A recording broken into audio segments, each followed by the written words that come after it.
Hey folks, Andy Patton here. Iowa State point guard Tyrese Hunter is visiting the Zags this weekend. Could he be the next transfer to join Mark Few's team this offseason? Today's episode is going to be all about Tyrese Hunter, the new proposed scheduling change that would give Gonzaga a fantastic non-conference game in February, a look at Gonzaga's baseball team as they enter the twilight of their season, and a fan story Friday. Jam-packed episode, all right here on the Locked On Zags podcast. Don't go away. You are Locked On Zags, your daily podcast on the Gonzaga Bulldogs. Part of the Locked On Podcast Network. Your team every day.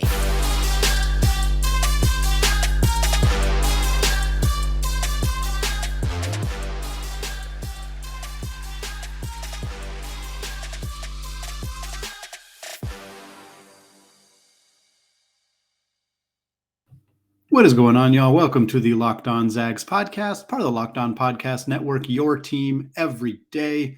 I'm your host and longtime Gonzaga podcaster, Andy Patton, here to bring you news and updates on all things Zag athletics.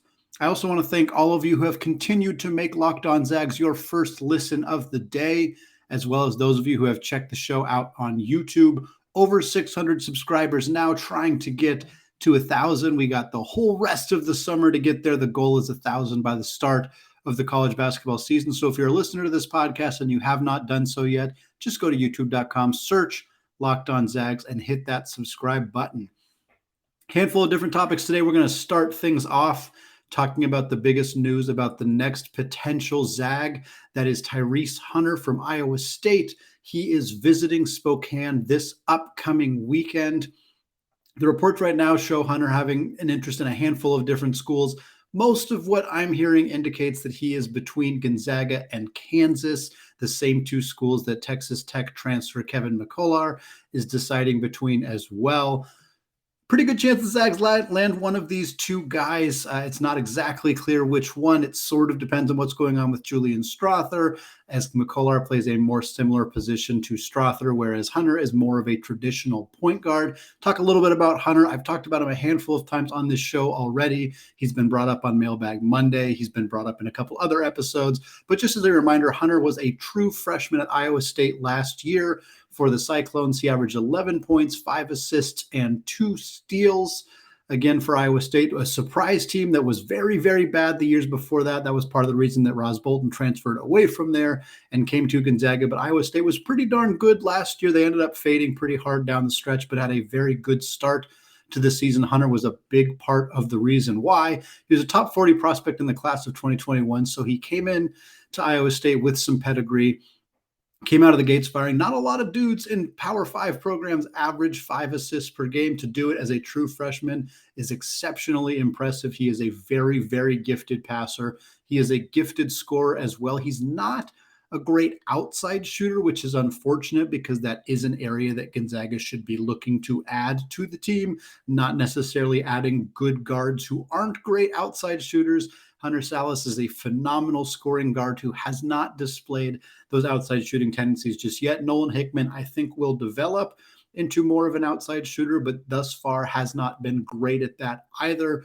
The best shooter on the team right now in the guard room is probably Dominic Harris, but again, we're talking about a guy who has not played a whole lot of basketball in his career at this level, so we'll have to kind of see how that all shakes out. Getting Julian Strawther back would obviously be huge because of his ability to shoot from the outside. That doesn't mean the Zags should not be going all in on trying to get Hunter on this roster. I'd be very curious how this is going to shake up. Tyrese Hunter is going to be the primary ball handler at Gonzaga if he comes here. I do not think that they're going to play him off ball. I do not think that he is going to come off of the bench. He is going to start, and he is going to be the person with the basketball in his hands most of the time. What does that mean for Nolan Hickman? Hard to say. It doesn't necessarily mean that Nolan is completely not going to start. The Zags have been very willing and very comfortable to start 2 point guards in the past. In fact, the 2 Gonzaga teams that went to the national championship game, both of them started 2 traditional point guards. Of course, Josh Perkins and Nigel Williams-Goss on the 16-17 team, and Jalen Suggs and Andrew Nembhard on the 2021 team. So it would not be out of the question for both Nolan Hickman and Tyrese Hunter to start next season. Whether that means Hunter Salas comes off the bench, whether that means Hunter Salas starts as the third guard and they run 3-guard lineups, kind of remains to be seen. Again, that goes back to whether Julian Strawther is going to return or not. Either way, I think if Nolan Hickman does end up coming off the bench, which is quite possible in this situation where Tyrese Hunter comes to Gonzaga, he's still going to play a lot of minutes, and he's still going to play a lot of his minutes alongside Tyrese Hunter. Mark Few is very, very willing to play 2 point guards, which is part of the reason I think that Hunter could show some legitimate interest in, has shown some legitimate interest in coming to Gonzaga. Not could, he's coming to Spokane. He's clearly interested in potentially joining the Zags. And I think the fact that they can sell him on, hey, look, we've done this 2 point guard thing before and it works. There's a proven track record of success. Yes, we didn't win either of those 2 games, but we went to 2 national championships with 2 starting point guards in the lineup. So there's a reason to believe that this makes some sense for Hunter. Obviously, he goes to a better program, with no disrespect to Iowa State, who took some tremendous strides last year. He still gets to go to a better program. He gets the opportunity to run an offense that is fast-paced. They get up and down the floor faster than anybody in the country. Gonzaga point guards have an incredibly long track record of success, not necessarily NBA caliber success. Jalen Suggs is a counterexample currently, but a lot of Gonzaga's other guards were great college players who didn't quite make it in the NBA. But Hunter, I think, would be a guy who would come in and very realistically be, it would immediately be on the NBA radar. He would immediately be an NBA caliber prospect, where he already is, but were he to come to Gonzaga and start for the Bulldogs, I think that would really help his case even more. Very interested to see what some potential lineups could look like. I think for all of the consternation there was in the early part of the offseason for the Zags, is this team's window closing? What are things going to look like? And we still don't know. But at this point, it is reasonable to believe that a starting lineup next season could be Tyrese Hunter, Hunter Salas, Julian Strawther, Drew Timme, Efton Reid, with Dominic Harris, Nolan Hickman, and Anton Watson rounding out the rotation. That is really dang good. Really good. Preseason number 1, probably not, although they're going to be in the conversation, at least preseason top 10. This is, of course, Timme and Strawther returning. That could change. We don't know what's going to happen there. If those 2 guys don't return, then your lineup's not going to be quite as impressive.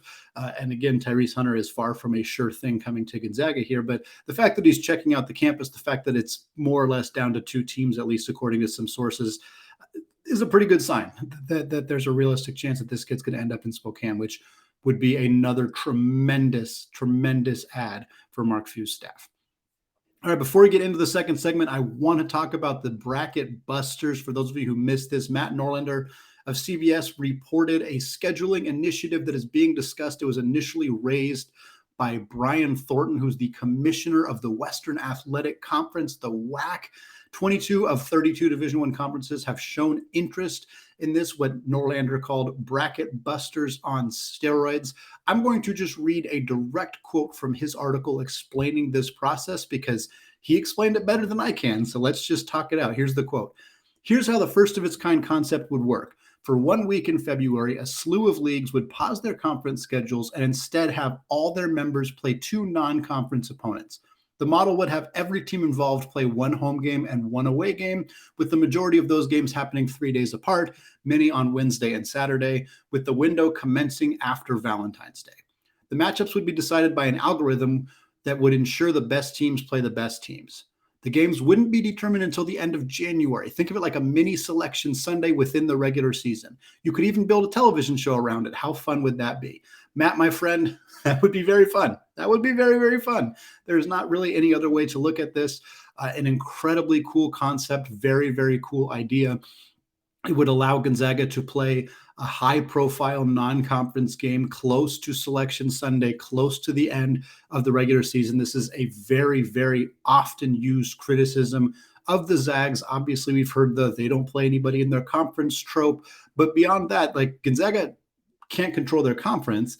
At least there's not very much they can do about their conference. But they can control some of their scheduling. Scheduling non-conference games when you're in the middle of your conference schedule is very difficult. That's a challenging thing to do. They've done it in the past. If you recall, they used to play Memphis a lot in like the late 2000s.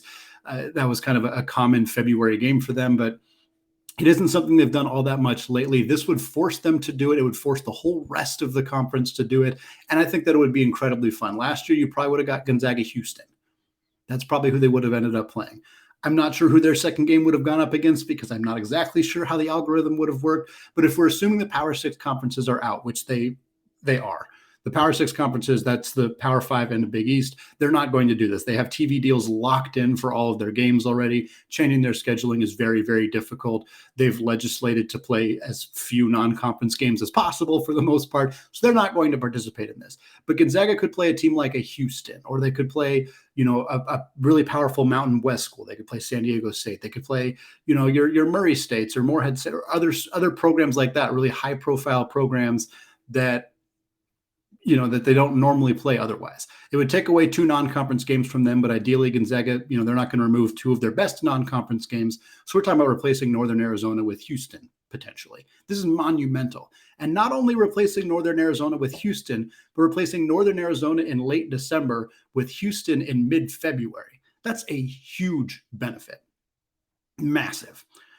Now, Norlander did not specify whether the WCC is specifically interested. Again, 22 out of 32 conferences have showed interest in this, and we know the Power Six are not among them. So it's pretty darn likely that the WCC is one of the conferences that has shown interest. I suspect the Mountain West is in there as well. ASUN, AAC, all of those conferences, I would guess, are pretty interested in this. And for good reason. It's going to help their prominent programs get signature wins. Think about BYU last year. They needed a game like this. They might have lost it.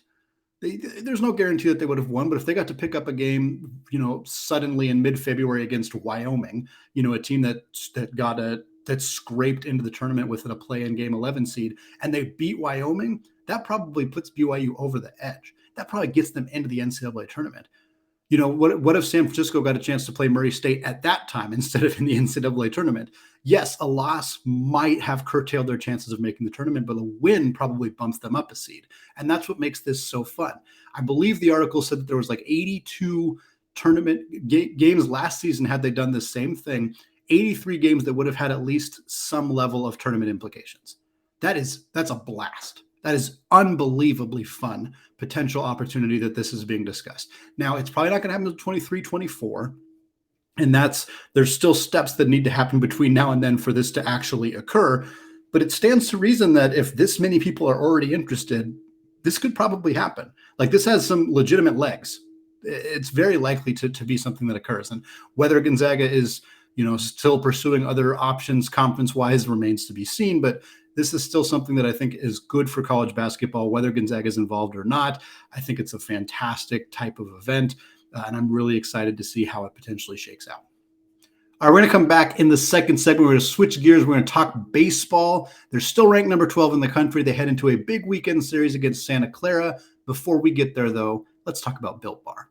Summer is coming, and with the summer, you're going to need some food on the go. Built Bars are the perfect snack to take with you on family vacations. Throw them in your bags, in your kids' backpacks. Make sure that everyone has a bar so you are fueled for your summer adventures. The best part about Built Bars, they're healthy and delicious. No more sacrificing delicious food for health. With Built Bar, you can have both. Have you tried the Built Puffs yet? We are going crazy for the Puffs. They come in crazy flavors like banana cream pie and even churro. Who doesn't want a protein bar that tastes like a churro? And they're only 140 calories. Sign me up. If that's not enough flavor for you, then you might want to try the mixed box. The mixed box comes with 12 flavors of bars and puffs. Most Built Bars contain 130 calories, 4 grams of sugar, 4 net carbs, and 17 grams of protein. Go to Built.com to get all your favorites. Banana cream pie, raspberry, double chocolate, and so many more. They are all delicious, and new flavors are coming out all the time.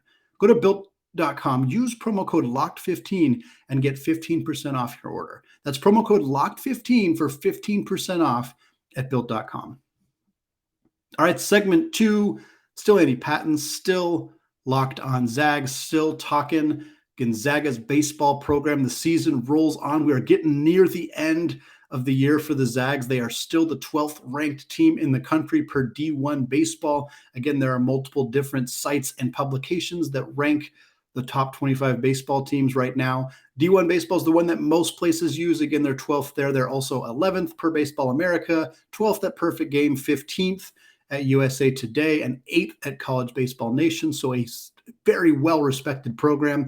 They're 29-13 on the year right now. They took 2 of 3 from the Lions of LMU last week and also defeated UW on Monday. Nice win over the Huskies. Would have been great to actually get a series sweep against LMU. They've continued to struggle to actually get the sweep for some reason. And I'll tell you right now, the reason is not Saturday starting pitcher Tristan Vreeling, but for some reason the Zags struggle to win on Saturdays. It feels like they're a near lock to win on Friday because of Gabriel Hughes, who has been one of the most dominant pitchers in all of college baseball this season. He is atop all of the record books, he's going to be one of the best pitchers in the entire season at the end of the year, hands down. So they win a lot on Friday. They've been really good at winning on Sunday and closing out the series. But for some reason, those Saturday games, even though Tristan Vreeling has been awesome all year long, for some reason, they can't seem to find a way to win on Saturday. The same thing happened this last week against LMU. They won 5-3 on Friday. They lost 5-4 on Saturday. Great performance from Tristan, but still could not pull out a victory. And then in William Kempner's return to the mound on Sunday, they won 6-5 in that one. And then they turned around and beat UW 5-2 on Monday. Connor Cabales hit 2-run home run in the third inning. It was his first home run of the season. Shout out to Connor for that. And then Alec Gomez. We've talked so much about Gonzaga's pitching on this podcast. We've talked about Gabriel Hughes. We've talked about Tristan Vreeling. We've talked about William Kempner, and we've also talked about Owen Wild, who replaced Kempner in the rotation while he was dealing with an injury, and he has been fantastic this season. Jacob Rutherford has been phenomenal out of the pen, but one name that we have not mentioned much, if at all, on this podcast is Alec Gomez, but Gomez came out and absolutely shoved against the Huskies on Monday. 7 innings pitched, 4 hits allowed, 1 run, 2 walks, 4 strikeouts. A remarkable, phenomenal performance against a good Pac-12 school in Washington. Zags picked up a big victory. We've talked about the midweek games and how they're a little bit harder to gauge because teams are not throwing their best arms out there. They're still important to secure victories. Gonzaga picked up a victory against Oregon State earlier this year. That has helped them significantly when you look at the RPI, when you look at their non-conference ratings in general. Picking up a win against UW is going to help them too, and Gomez went out and got it done. 7 games remaining on the schedule for the Zags. First up is Santa Clara. They're hosting them this upcoming weekend. The Broncos are 23-19 on the season and 11-10 in conference play. Similar to LMU, kind of a mid-level conference team who had some decent games in the non-conference, but also struggled a little bit. They went 2-5 combined against USC, Stanford, and Texas A&M. Shout out to them for playing a really tough non-conference schedule. You see a handful of WCC teams who have managed to pull that off.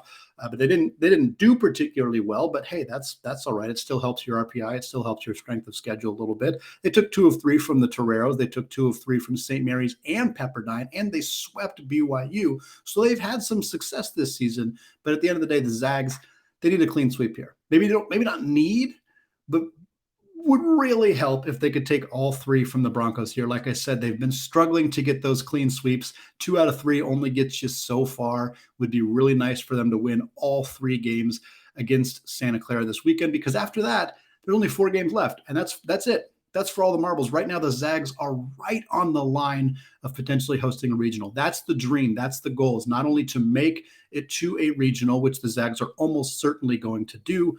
In fact, they would have to lose all 7 games to not make a regional. Even then, they probably still will.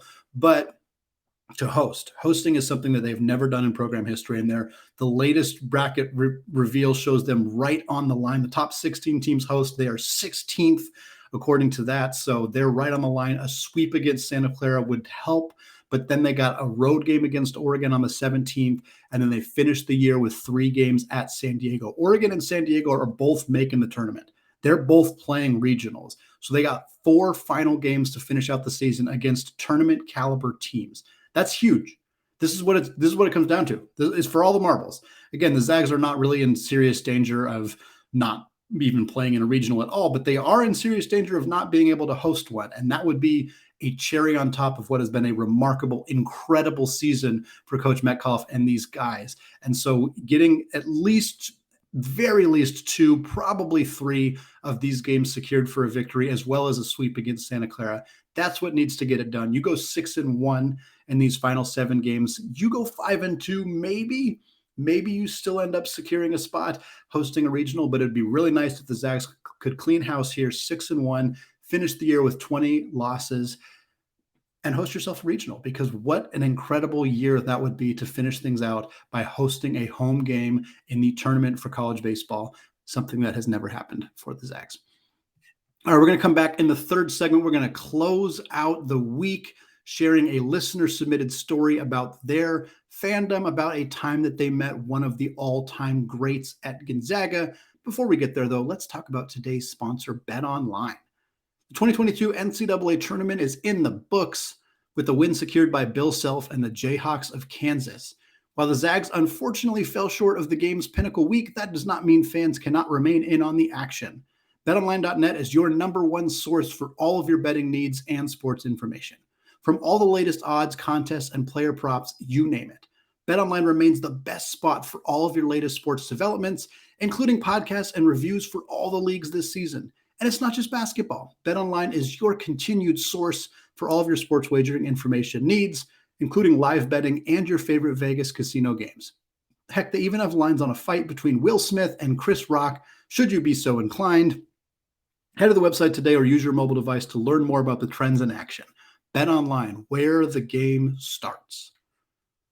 All right, segment 3, still Andy Patton, still Locked On Zags, closing out the week with Fan Story Friday. That is the name that we have come up with for this final segment. For those of you who have missed it for the last few weeks, we've been sharing stories submitted by listeners of the show, either on Twitter at ScoreZagsScore. You can DM me there, or you can reach out to me via Gmail, andypatton013@gmail.com.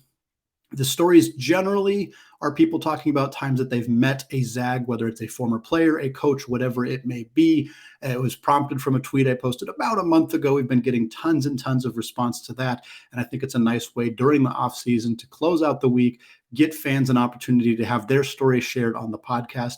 Today's story comes from Sarah via Gmail. Lovely story about an interaction she had a long time ago. I'm just going to read, quote unquote, from her email. She says, I grew up in a very small town in northern Idaho called Priest Lake. Priest Lake is about 90 miles north of Spokane.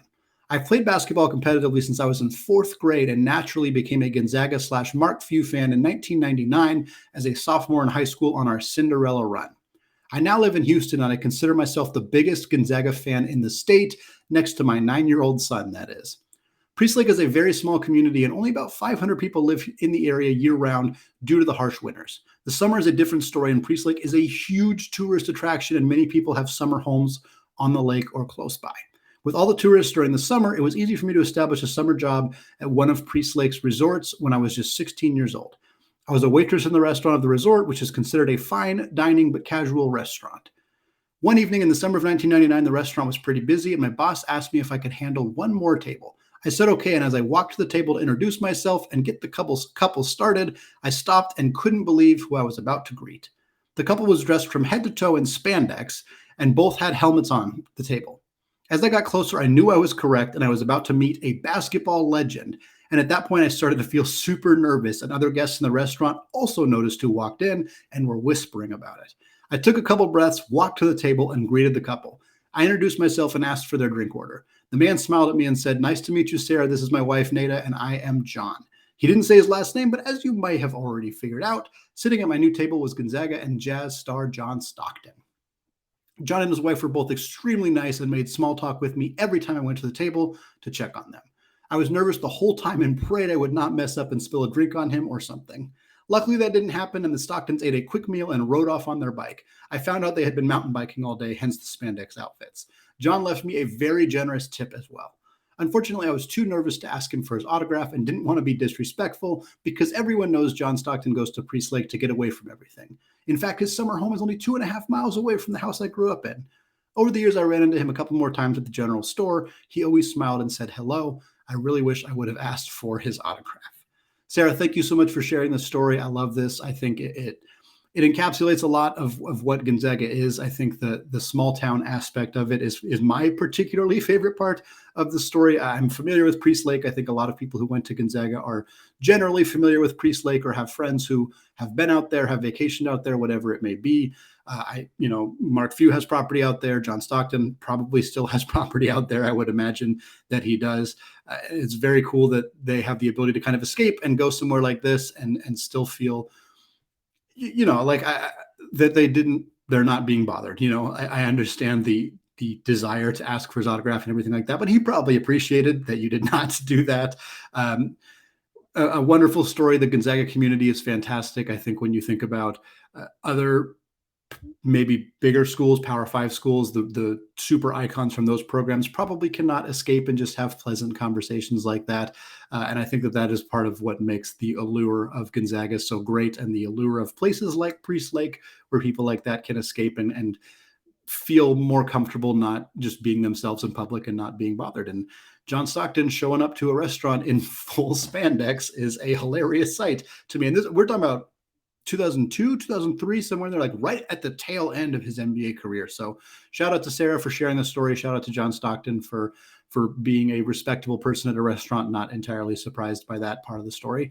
And please, if you have your own story of meeting a Gonzaga person, whether it's Mark Few, John Stockton, whether it's somebody else in the program, whether it's just meeting other Gonzaga fans in some situation. I know many people have made lifelong friendships because of their Gonzaga fandom, not just as alumni, just because they're big fans of the program. So if you have stories like that, you think that I would enjoy sharing them on the podcast, you want to hear your story shared on the podcast, please reach out to me. Just email me, andypatton013@gmail.com. Say, hey, I got a story for the podcast.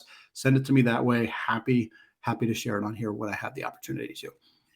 All right, that is going to do it for me today and this week. We're going to come back with mailbag next week. I already have a couple guests lined up for next week as well. It should be a really, really good week of podcasts, so stay tuned right here on the Locked On Zags podcast, available wherever you get podcasts, and already available on YouTube. Hit that up if you have not already.